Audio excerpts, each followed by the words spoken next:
бастауға рұқсат етіңіздер.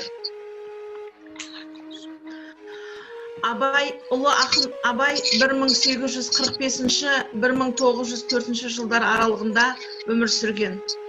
Құрметті әріптестер, студенттер, қатысушылар, биыл ұлы даланың ұлы ақыны бір туар тұлға Абай Құнанбаевтың 175 жылдық мерейтойы аталып өтілді.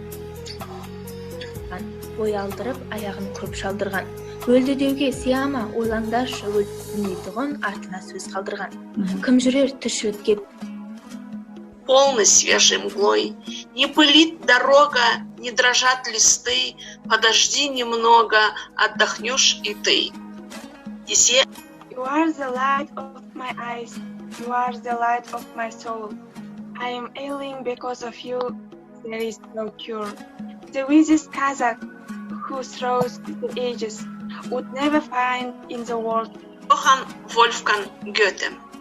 Über allen Gipfeln ist Ruhe, in allen Wipfeln spürst du kaum einen Hauch.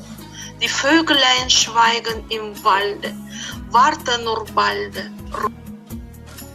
S'il n'y a pas de force dans le corps, qui touchera la pensée de dormir?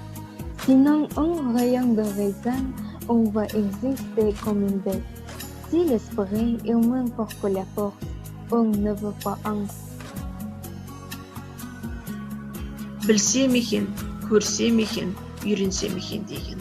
Бұл біздің жастарға ең бір керекті қасиет деп ойлаймын. Ey balama,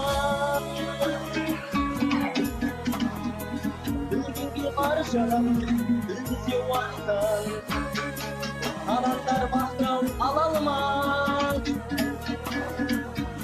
inanma fikir insan. Не болса, сол табылар. Біреу астық алады, біреу маржан, әркімге бірден нәрсе бермес базар. Әркімнің өз іздеген нәрсесі бар.